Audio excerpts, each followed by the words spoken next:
Let's talk about how important branding is for your virtual assistant business. So, and the reason I say that is because people will tap into my webinar or on Instagram Live and say, Annalisa, I still don't have clients. And usually it's from a branding standpoint. Some people will have virtual assistant, hairstylist, lash tech, real estate investor. You have all these things in your Instagram and your social media bios, and we don't know exactly what you do. So you don't want to deter potential clients from wanting to work with you because you don't have a very strong brand. And when I say have a strong brand, that does not mean have a lot of followers. That does not mean you have to be a virtual assistant for 10 to 12 years. That's not what I mean. I mean that you need to have some type of cohesive look where it looks like someone would want to hire you. So branding is important because it helps you stand out for the crowd. So for me, again, I didn't actually get a website for my virtual assistant business. I had already had 15 clients. I was already in the double digits of clients before I even launched a website. So I rely heavily on my social media platforms to get more clients. But my social media page, everything made sense. I talked about the services I offer. I talked about why people should work with my virtual assistant agency. So that's the type of content you should be putting on your social media platforms. And there was some consistency, right, with my brand colors because it promotes recognition. So now that I promote my business generally through my personal social media account, people can tell the difference between my personal content versus my business content. Also, it educates the customer on who you are. So again, some of you all may have started your virtual assistant journey, and we still can't tell what you do on social media. You may have virtual assistant in your bio, but I see pictures of your family, I see pictures of your kid. The caption has nothing to do with being a virtual assistant. It has nothing to do with the services that you offer. So I would personally recommend separating your personal account and your business account for your virtual assistant business, okay? You don't want to confuse the people. You want to be the go-to virtual assistant, and when people hear your name, they think of your successful virtual assistant business, right?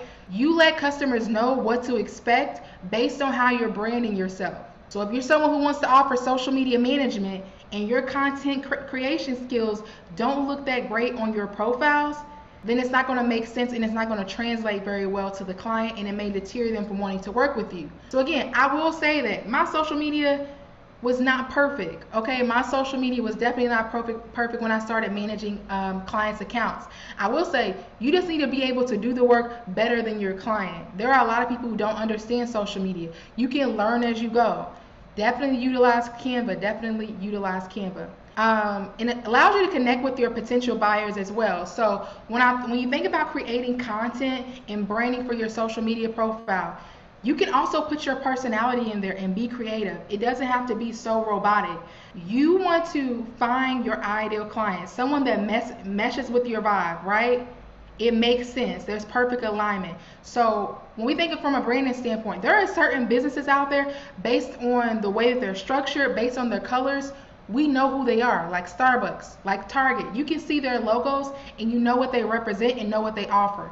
It should be the same thing for your virtual assistant business, right? Because a lot of you all may have started another business in the past, and you're listening to me and think it may make sense for me to start a virtual assistant business because it's a business where you already have the skill set. It's all about monetizing what you're able to do and putting a price tag on there, okay? So steps to branding your business. So I like to say define your branding goals. What's your business expertise, and create a strong branding statement, right? So for me, coming up with a name that makes sense for your virtual assistant is important. When I search your name on social media platforms, is it too long? Is it easy to spell, right?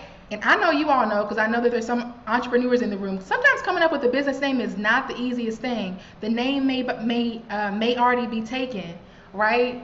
So you want a name that you enjoy, but it also needs to make sense for your mission statement. For Elevated Assist, our goal is to take businesses to the next level by offering admin and social media related services.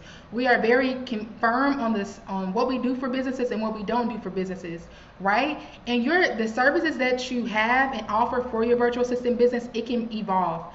For example, we used to create logos for businesses. We don't create logos anymore. We used to create websites for businesses. We don't create websites anymore.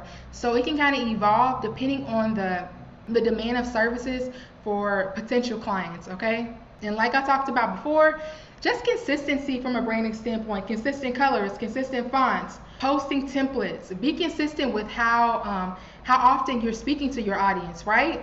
Some of my students that I've worked with in the virtual assistant community, I will write on some of their social media posts if they haven't posted recently. I will say, where you been at? Your clients are looking for you, right? Consistency will always win. Okay, consistency will always win. You don't have to be the smartest in the room. You don't have to have the most degrees.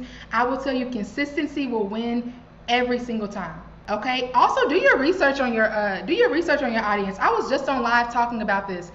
Don't slide in people's DMs and send them emails if you haven't done research on them beforehand, right? Start engaging with the clients that you want to work with your virtual assistant business, right? Start following them on social media platforms. Start understanding their business, the services that they offer. So at some point when they post about a virtual assistant opportunity, you're knowledgeable about their business. Or when you decide to reach out to them, you already know the pain points of their business because you're following them. You know what they need, right?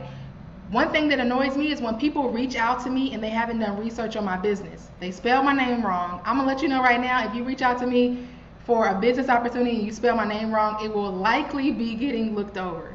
And then also, people don't do the proper research, right? They don't know anything about my business. They just want to know how we can partner and work together. Do your research on your clients before you slide on their DMs, before you slide on their emails. And even if you're at a networking event, if you can quickly do some research on someone that you know their name, just so you can leave a memorable experience, I would recommend that as well. And also create great content that is unique for your business and attract ideal clients. So if you're not running to go get a website, I'm going to always push video content, video content, video content. I had a reel get over 1 million views on Instagram, which is crazy to me because 2 years ago I was so anti-social media, but social media has done amazing things for my business, okay? Social media has done amazing things for my business. So there are some of you out there who want to start their virtual assistant business and you're thinking, do I have to be perfect at social media? You don't have to be perfect, but you do need to be consistent. You do need to be consistent. I need you to show up and be present. And I always tell people, position yourself so opportunities can come to you, right? And position yourself correctly. And what that means is your branding from a virtual assistant standpoint looks good, right? We can tell what services you offer. The colors look good. The content is educational.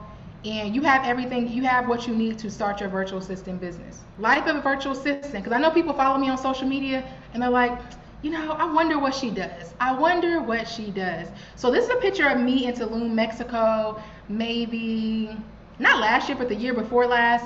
And I actually was still working on things with Andre. I didn't take my laptop. I didn't take my iPad. I was still doing work from my cell phone and getting things done, even though Andre told me don't do anything. But I wanted to make sure my client was taken care of while I was on vacation, so I wouldn't come back to any type of chaos when I got back. So when you think about the life of a virtual assistant, I need you all to visualize what you want your life to look like.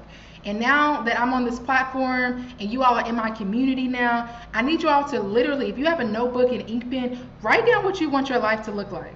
Because for me, I always say I want to make enough money where I can travel. Right? I want to make enough money where I can travel. And I've been able to create that life for me by having the flexibility and making an additional stream of income by being a virtual assistant.